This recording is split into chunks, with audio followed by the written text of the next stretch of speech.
Obviously you want to be doing something where you're in a position to support yourself and your family. That's the financial part.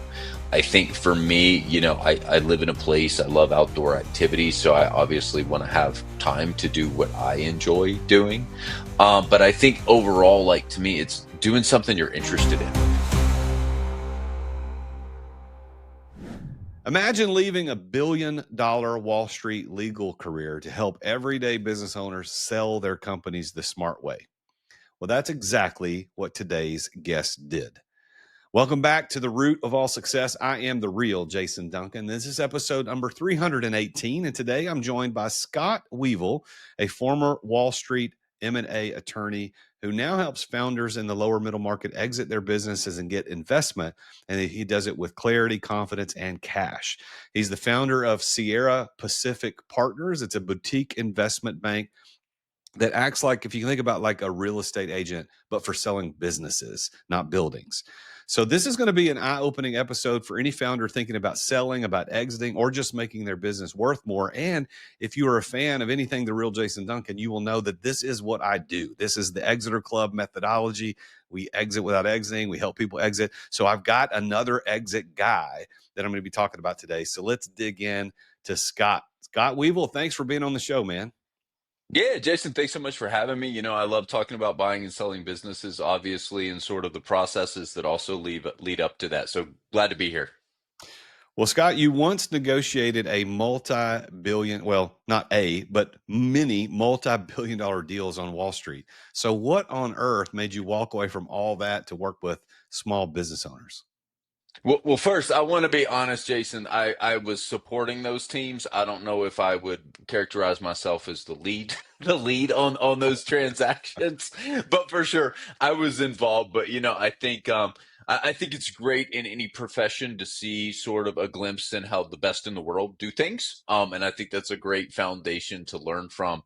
But I basically ended up sort of circuitously where I sit today. I started my own M&A law firm and ended up running a process as an investment banker for a client that couldn't find an investment banker for a number of reasons. Really had fun with that, being super involved in the deal from the strategy all the way through closing, which you don't quite get as much on the legal side. And that's sort of what led me here today. So I founded Sierra Pacific Partners and sort of been off to the races with that since. Well, most people have never hear the words investment bank and Main Street business in the same sentence.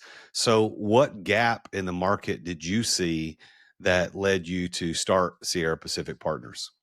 Yeah, so we fill I think a couple of gaps. We typically operate a little bit above the Main Street level. So there's tons of great business brokers that service Main Street. And I saw a need for folks that do sort of the gap between, let's call it 10 to 50, 60, 70 million, which the banks aren't super interested in just because of fee expectations. So we sort of fill that role. And then we also serve a lot of emerging companies, so sort of startups that are on the venture funded route. And again, there's not a great set of resources for them. So highly sophisticated clients, but they don't necessarily have the numbers to put them squarely like in the middle market. So we ended up doing that. We also do some capital raising, which is a little bit also of a differentiator between what typically business brokers would do. So you've compared your firm to a real estate agent, but for business sales. Can you walk us through how that analogy plays out in the real world? Yeah, it's great and it's terrible. I shouldn't rag on it too much since I'm one of the author of it. But I think that's the easiest way I know to sort of describe what we do if you were talking to somebody that's not involved in this industry at all at like a cocktail party. So that is literally on the sell side M&A front. What we are doing is we're acting as your agent to help you sell your business. And the reason I think that that's a very, very deceptive metaphor is particularly on Main Street, you do get a lot of sellers that the biggest transactions they have been involved in are real estate transactions. transactions. And I think that's where the metaphor sort of breaks down. Because unlike, yeah, and no, I've never been involved in commercial real estate, so I'm not trying to overly simplify it. But a building or a home is something you can look at, something you can touch, something that's tangible that you can have inspected. Whereas a business is not, right? A lot of the value tends to be tied up in brand and reputation and your contracts and things like that. So there's a lot more things that go into it, I think, than typically, when you're selling your house. And we can definitely talk about that. We can talk about financials and things like that. But I think that's sort of the root of the analogy, just a quick way to describe it. So thank you for that. So what's the most misunderstood part of selling a business in this lower middle market?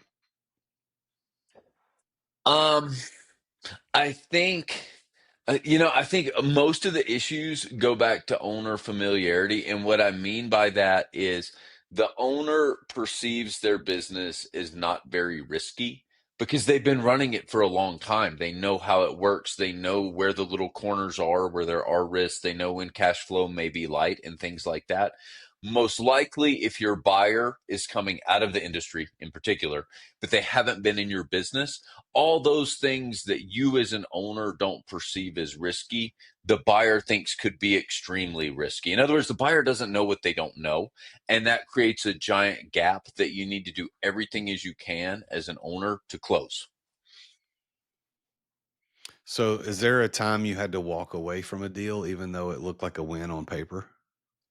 I mean, yeah, we've definitely seen, I've had owners walk away from all kinds of deals. And I think that is my role is not to force a closing on an owner that does not want one. But we do quite a bit of work in healthcare, and I think particularly in healthcare services, so like physician practices and things like that, the owners tend to be very, very particular about who's going to buy them and carry their legacy. That's super important there. So we've definitely had owners walk away from situations there just because it's a poor fit. We've had owners walk away, I think, from closings where they felt like their employees weren't going to be taken care of post closing. That initially we had mixed signals on that. And then towards the end of the line, I think we realized that, a lot of the jobs may be at risk. So we've had those situations sort of happen. And then obviously financing things can happen at the end. You get nickel and dimed over issues and diligence and things like that that can cause deals to collapse. Yeah, I had a deal. I was approaching a business to buy myself as an investor, and we got down to where I thought we were ready to go. He was ready, and then he came back with, "No, I think it's worth a little more than that." I had another deal one time. I had three of us as partners on this deal. We were going in to buy this apparel company, and we had already done the due diligence. We'd ready to go, and we got on the phone with his attorney, him, and then the three of us, and they raised the price $1 million on that call. Like, Yeah, after we're looking at this, we think it's more money. Like, are you kidding me right now? You know how much money we spent going into this thing, and you're gonna. right. So yeah, anything can kill a deal at the end. And I think that's why, like, particularly if you're at the letter of intent stage, sort of at the outset, letter of intent, non-binding document for the most part, but does sort of set baseline expectations. I think that's why if you're a buyer or a seller and you think there are potential deal killers, it makes sense to surface them at that stage, just so Mhm. everybody's not wasting their time. And there's always this tension there where buyers want to make the letter of intent pretty light to keep momentum and keep things going. And that's for sure. There's validity to that. But you want to test the deal enough so you don't spend tons of money and time on diligence for something that's not going to happen. And of course, people enter into LOIs and raise the price later anyway, so it's not 100% solution. But yeah, it is sort of terrible when that happens. How did your experience on Wall Street prepare you, or maybe not prepare you, for working with entrepreneurs and family businesses?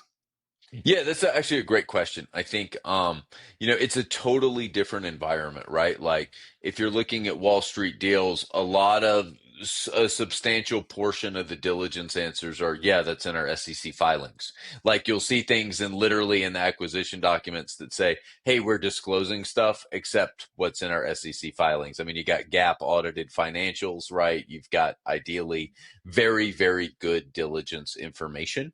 You've also got super sophisticated parties on the other side for your seller, right? You've got a professional CEO, you've got a professional board, you've got a professional legal, professional, pretty much everything. everything. And so I think that those transactions tend to be less emotional. I'm not going to say they're not emotional. I think pretty much everything is emotional. And I've seen very few transactions work. If in, I did have an example, but they're in litigation now. So that's not an example. Very few transactions, if any, that I've personally been on where the parties do not like each other, have I seen work out.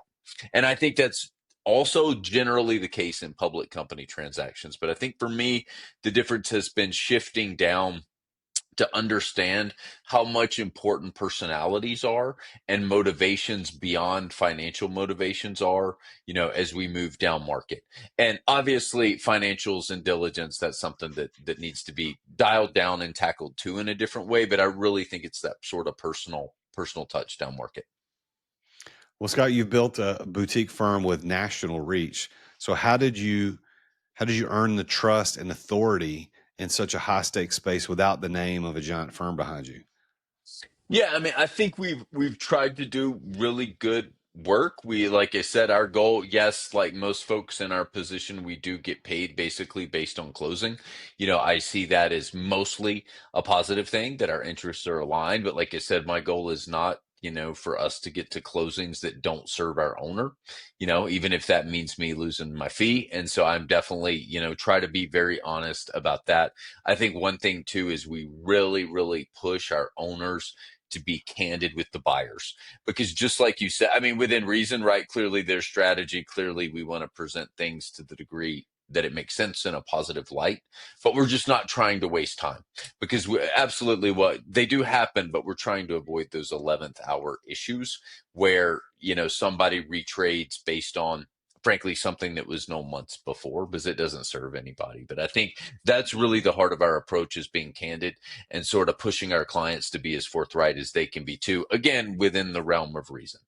I want to take a quick break from our conversation with Scott and thank our sponsor for today's episode, Dub. If you've ever wished that you could scale your relationship building without losing the personal touch, Dub is your answer. It's a very powerful video communication platform that I've used myself, I think, since 2018 to send personalized messages that cut through the noise. So whether it's you're following up with prospects, you're onboarding clients, or updating your team, or even showing somebody how to do something on the computer, you can record it. And Dub makes it effortless. Why do I have a problem with that word, effortless? It also makes it very effective. So if you want to see how I use Dub in my own business and how you can get a discount on the first 2 months of service and a free trial, all you got to do is go over to therealjasonduncan.com/dub. That's spelled DUBB. Therealjasonduncan.com/dub. Try it out. You're going to love it. And when you send your first video email message and see the response, you're going to be a lifetime user just like me. Now let's get back to my conversation with Scott Weavil.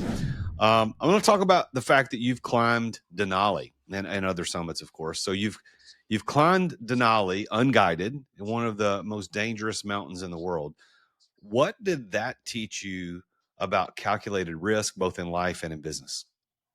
It's interesting. Yeah. So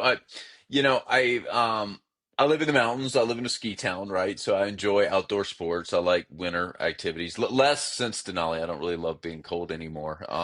As a result of that It of that ruined you. experience. Yeah, it did. I came back. I went with a couple of friends, and I came back, and one was like, "Yeah, I'll never be cold in the Sierra. It's great here." And I'm like, "Yeah, I'm moving to Arizona. Ah, Like, never want to be cold again." But no, I think for me, it sort of the big lesson was preparation, and preparation in that there were no easy tricks to prepare. And what I mean by that is, like, if you're hiking with a 120-pound pack on your back for 8 hours a day for the first couple of days on a glacier, there's no magical 30-minute elliptical workout that can prepare you for that. The answer is you get out and you hike 30 miles wearing the 100-pound pack, right? And so I think, in selling a business, it's very similar, that there are things in mountaineering, there are things you can control and things you can't. And essentially what it comes down to is you can control your physical fitness. You cannot control the weather. And so you want to put as much effort as possible into those things that you can control. And so what we advise our clients, what I try to do is the more we can sort of control the things that we can in the process. Like, look, right now, there's a lot of macroeconomic, maybe headwinds or uncertainty with tariffs, other things going on in the broader economy. You as a business owner cannot control that, right? But what you can control is, hey, I just went out and hired a fractional CFO to make sure my financials are perfect, right? So it's things like that. I think that's really what that trip taught me. And just, I mean, preparedness went so far. I mean, that's like you do something like that. It's something that you're planning months and months, almost a year ahead. And I think that just translates to so many things in life, the level of effort and preparedness you need. That's very good insight there, Scott. I appreciate that. So you're also on the search and rescue team in your county. How does that service shape your outlook as a leader and advisor? It's an interesting question. So I have to admit, I think I am still technically on the team. I'm less active than I used to be before I had my daughter and work caught up with me. But I think being on search and rescue is an interesting experience because frankly, I wasn't a leader on that team. I was a good follower. I liked being a follower, but I think for me to be a good leader, it sort of helps to also be able to be a good follower, if that makes sense. A lot of big time investors will make a comment that we don't like to pick a CEO who can't be a good employee. And I think that's very much what that experience taught me. Now, for sure, I worked hard. I trained. We do largely we would do some rope rescue, some wintertime rescue stuff, a lot of pretty simple, just hike in and get somebody with an ankle injury off one of the local mountains. But I think for me, I just very much enjoyed being sort of that ground pounder person who was just told what to do and did it within the overarching context of the sheriff's office. And so, yeah, I think I took something a little bit different away from that and just deferring to people who were more knowledgeable than me in that context. What do you believe is your one key that has unlocked success for you in life and business more than anything else? Um, I'm always learning. I think that's the main thing. I think that's why I get into, advising in different industries, doing different types of work, is that I truly like to learn. Obviously, I would say with that, um, on the positive side, you never know what's going to lead to something. And I've had that happen just so many times where I'm doing something that I think is totally unrelated to my more core focuses and it yields an insight. But also, that does have to be balanced with you as an entrepreneur. No, at some point, you have to act, right? At some point, you can't say, okay, I'm going to read these 100 books, take these 50 online courses, and then I'm going to launch my business, right? At some point, yeah, maybe you should read one book, take one course, but then it's time to get started and then do the supplemental learning while you're going. But that's the tension there. But I think always being curious about how the world works is a real key to success. How do you personally define the word success? Oh, that's tough. I should have seen that. I should have seen that coming. I think, obviously you want to be doing something where you're in a position to support yourself and your family. That's the financial part. I think for me, I live in a place, I love outdoor activities. So I obviously want to have time to do what I enjoy doing. But I think overall, like to me, it's doing something you're interested in. I think is it, whether it's your actual work, and if you're doing something, even within your business that you're not interested in, most likely you can, even within that same business, pivot to a different role that will create something you're interested in. But I think that's really having that fire, that interest is what keeps you motivated. Again, to keep learning, to keep trying new ideas and things like that. I think that's sort of the key. And I'd say that like hobby wise too, and with your family, same thing. You want to be engaged. Based on that definition, do you consider yourself successful? Oh yeah, I'm highly I'm highly interested. I'm doing all the things that we've sort of talked about. I'm always trying to learn. I'm actually went back to business school this year, so that's been a big focus. Is traveling and sort of studying and doing things for that. I love doing things with my daughter. She's a big dancer. I'm not such a dancer, but I go to the dance competitions. I try to learn how they're judged and things like that. So I think, yeah, I think I'm engaged for sure. All right. So I want you to put your coach or consultant hat on for just a minute and share with us your best piece of advice for entrepreneurs who are thinking about an exit. Even if they think it's years away, what would you say? Again, the more time you have between you and that event, the more things you can do. Obviously, up sales, up profitability, right? That's sort of the easy financial advice. But I think what we particularly see in the lower middle market in a lot of businesses is the owner is involved in everything. And I'll even get on calls and owners will brag about this to me. Like, oh, I'm so busy. I'm doing this. I'm doing that. The business couldn't run, a day without me, right? And I'm sitting there thinking that's exactly what a buyer does not want to hear.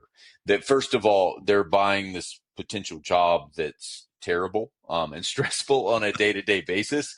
But also they're thinking, well, wait a minute, if this is all true, this guy is truly the linchpin. This isn't something that I can acquire without his or her continued involvement. So I think anything you can do in your business to sort of get out of the day-to-day fray and more work. The phrase is you want to work on the business, not in the business. The more you can do that as an owner, the better. And I think that frees you up to do so many things, frees you up to do marketing, frees you up to oversee a solid financial, reporting function, all those things that'll lead you to success. That's my big piece of advice.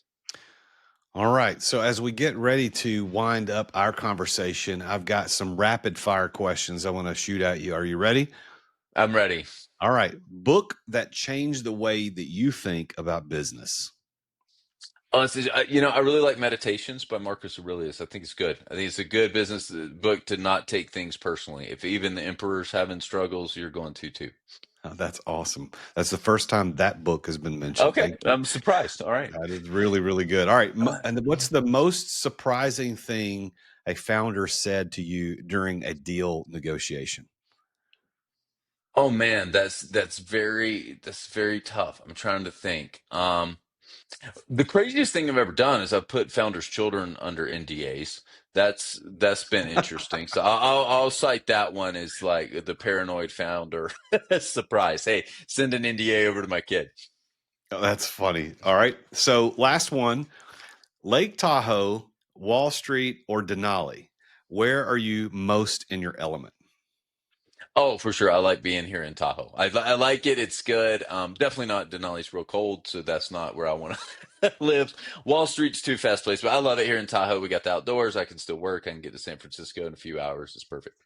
I love it, man. Well, Scott, I like your attitude. I like your energy. I'm sure people have enjoyed this conversation like I have. What is the best way for people to connect with you or Sierra Pacific Partners? Yeah, for sure. I mean, you can get me by email. It's Scott at SierraPacificPartners.com. That's a long name. It'll probably be in your show notes. So if you want to look Yep. look that up, but it's spelled how it sounds. You can reach out to me by email. I'm also pretty active on LinkedIn. So yeah, just Google us, shoot me an email, shoot me a DM. I'm happy to chat. Well, Scott, congratulations on your success and building a life that you truly enjoy. I think that's what we're all aiming for. So, congratulations on that. Thank you so much for being on the show today. It's been an honor. Yeah, Jason, thanks so much for having me. Appreciate it.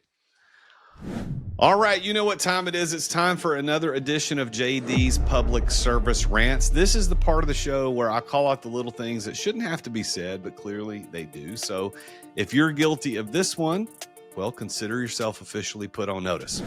All right, let's talk about these kind of people. You're walking through Target or you're sitting in a coffee shop and suddenly, boom, someone's FaceTiming on full blast. No headphones, just raw volume, zero shame. So listen.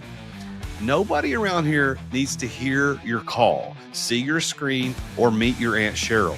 If you wouldn't put your phone on speaker and start yelling in a movie theater, don't do it in public.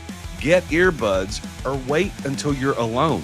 True story, 2 weeks ago on a road trip to go see a client, and I stopped at a restaurant just to go use the bathroom and get a drink and head out to the car. And while I'm in line to get my drink at the counter, a lady walks up on full blast FaceTime, puts her phone on the counter on FaceTime, aims the camera. She's talking like this to the person out loud, that person's talking about, and then she starts dancing for the person to demonstrate something. And I thought, what planet am I living in? People, get earbuds, wait till you're alone. Nobody wants to hear that crap. Just stop it, okay? Well, that's it for today's JD's Public Service Rant. If you got an idea for one of these, send it over to me. These have become a big hit on the show. And remember, don't be that guy.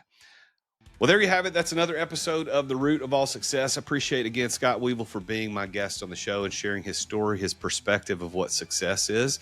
Thank you for listening, whether you're watching on YouTube or watching or listening on Spotify or listening on Apple Podcasts or wherever it happens to be. You can also go to therootofallsuccess.com, check out the show notes, learn how to get in touch with all my guests, including Scott. But thank you from the bottom of my heart for listening to the show. It does mean a lot to me. Thank you for being here. Until next time, I am the real Jason Duncan, and as always, Jesus is King. Attention business owners. Attention business owners. Feeling burnout from running your business? Uncertain if you're nearing burnout?